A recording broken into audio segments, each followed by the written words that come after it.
नमस्कार प्यारे विद्यार्थियों, आप सभी का चैनल पर हार्दिक स्वागत है। प्यारे विद्यार्थियों, कक्षा 1 से लेकर 12 तक के सभी विषयों के द्वितीय मूल्यांकन प्रपत्र है वो आज शुरू हो चुके हैं, यानी सेकंड टेस्ट आपका शुरू हो चुका है। मैं आपके सामने कक्षा 12 के भौतिक विज्ञान यानी फिजिक्स के टेस्ट का हल लेके आया हूँ। आप इसको हल करना शुरू करते हैं उससे पहले आप वीडियो को लाइक कर दीजिए, चैनल को सब्सक्राइब कर दीजिए और घंटे का निशान भी दबा दीजिए, अन्य साथियों से शेयर कर दीजिए। विषय भौतिक विज्ञान 20 अंक, सभी प्रश्न करने हैं, एक एक अंक का है। हल करके आपको कक्षा अध्यापक को देने हैं, नाम लिख देना और आपके विद्यालय का नाम। ये लो आपके सामने आगे प्रश्न नंबर 1।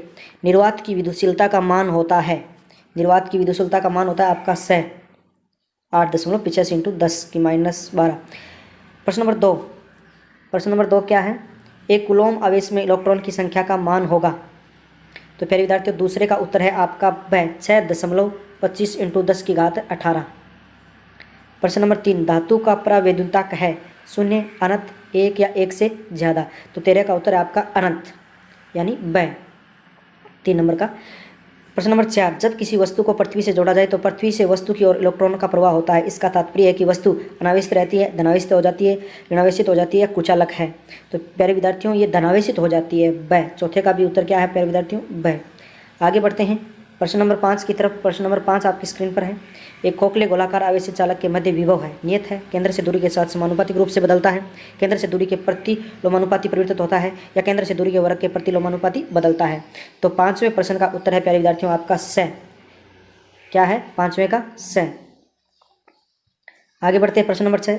जब एकांक धन आवेश को समविभव सतह पर एक बिंदु से दूसरे बिंदु तक ले जाते हैं तो आवेश पर कार्य किया जाता है, आवेश द्वारा कार्य किया जाता है, किया गया कार्य नियत रहता है, कोई कार्य संपन्न नहीं होता। तो छठे प्रश्न का उत्तर है आपका कोई कार्य संपन्न नहीं होता है। आगे बढ़ते हैं प्रश्न नंबर 7। और प्रश्न नंबर 7 क्या है?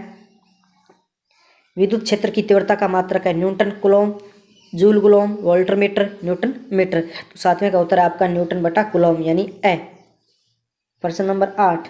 विद्युत बल रेखाओं के बारे में असत्य कथन है, ये धनावेश से प्रारंभ होकर ऋणावेश पर समाप्त होती है, ये एक दूसरे को नहीं काटती है, बिंदु आवेश एवं गोले के लिए इनकी आकृति समान होती है, इनका भौतिक अस्तित्व होता है। तो 8वें का उत्तर है बिंदु आवेश एवं गोले के लिए इनकी आकृति समान होती है। प्रश्न नंबर 9। विद्युत द्विध्रुव के अक्षीय रेखा के किसी बिंदु पर द्विध्रुव के केंद्र से दूरी r पर विभव निम्न प्रकार परिवर्तित होता है। तो 9वें का उत्तर क्या होगा आपका? अनंत 1/r या अनंत 1/r स्क्वायर। तो आपका 2 नंबर आपके 9वें प्रश्न का उत्तर होगा 2 नंबर अनंत 1/r स्क्वायर यानी मेरे विद्यार्थियों, डिस्क्रिप्शन में WhatsApp group, Facebook page, Instagram, Twitter, Telegram channel के लिंक दिए गए जिस पर क्लिक करके आप हमारी सोशल साइट से जुड़ सकते हैं। प्रश्न नंबर 10। तो प्रश्न नंबर 10 क्या है? पी द्विध्रुव आघूर्ण का एक विद्युत द्विध्रुव एक समान विद्युत क्षेत्र ई में संतुलित की स्थिति में स्थित है। जब प्रारंभिक स्थिति में इसे थीटा कोण से घुमाया गया है तो अंतिम स्थिति में द्विध्रुव की स्थिति ऊर्जा होगी। 10वें प्रश्न का उत्तर है प्यारे विद्यार्थियों आपका क्या है? प्रश्न नंबर 11। ग्रास प्रमेय के अनुसार अनंत लंबाई के सीधे तार के कारण विद्युत क्षेत्र अनुक्रमानुपाती होता है। तो 11वें प्रश्न का आपका उत्तर है 11वें का क्या आपका 1/r। प्रश्न नंबर 12। विद्युत फ्लक्स का SI मात्रक है वेबर, न्यूटन के प्रति कूलॉम, वोल्ट इंटू मीटर या जूल प्रति कूलॉम। तो प्यारे विद्यार्थियों आपका उत्तर है वोल्ट इंटू मीटर यानी 12 का क्या है? आगे बढ़ते हैं प्रश्न नंबर 13। किसी आवेशित संधारित्र की स्थितिज ऊर्जा निम्न में से किस सूत्र से प्राप्त होती है? Q बराबर चालक पर आवेश, C बराबर इसकी धारिता। तो प्यारे विद्यार्थियों 13वें का उत्तर है आपका क्या उत्तर है? प्रश्न नंबर 14। सी धारिता के संधारित्र में संचित ऊर्जा क्या होगी जबकि उसका विभव V तक बढ़ाया जाए तो 14वें प्रश्न का उत्तर होगा प्यारे विद्यार्थियों आपका 14वें का क्या होगा? प्रश्न नंबर 15। समांतर प्लेट संधारित्र की धारिता निर्भर करती है प्रयुक्त धातु के प्रकार पर, प्लेटों की मोटाई पर, प्लेटों के मध्य आरोपित विभवांतर पर, प्लेटों के मध्य की दूरी पर। तो 15 का उत्तर है प्लेटों के मध्य की दूरी पर यानी उत्तर है प्यारे विद्यार्थियों 15 नंबर का। आगे बढ़ते हैं प्रश्न नंबर 16। एक समांतर प्लेट संधारित्र को सर्वप्रथम आविष्ट किया जाता है, फिर इसकी प्लेटों के बीच प्रावैद्युतिक की पट्टिका रखी जाती है। अपरिवर्तित रहने वाली राशि है आवेश Q, विभव V, धारिता C, ऊर्जा U। तो यह आपका है धारिता C। तो आपका उत्तर हो गया 16 का। प्रश्न नंबर 17। किसी वस्तु पर आवेश तथा विभव का अनुपात कहलाता है धारिता, चालकता, प्रेरकत्व और प्रतिरोध। धारिता कहलाता है। 17 का 18।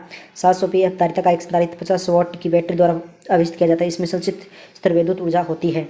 तो 18 का उत्तर है प्यारे विद्यार्थियों आपका 13.6 इंटू 10 की घात -9J। 19 एक आवेशित वायु संधारित्र की प्लेटों के बीच प्राविद्युत पदार्थ पर दिया जाए तो संधारित्र की ऊर्जा होगी। तो 19वें का उत्तर है प्यारे विद्यार्थियों 18 का ब 19 का ए। आगे बढ़ते हैं प्रश्न नंबर 20 की ओर। प्रश्न नंबर 20, जब C1 और C2 धारिता के संधारित्र समांतर क्रम में समायोजित किए जाते हैं तो तुल्य धारिता है। तो आपका ए है C1 C2 ए उत्तर है। प्यारे विद्यार्थियों, आपने वीडियो को अंत तक देखा, इसके लिए बहुत बहुत धन्यवाद। यदि वीडियो पसंद आया तो लाइक कर दीजिए, चैनल को सब्सक्राइब कर दीजिए और घंटे का निशान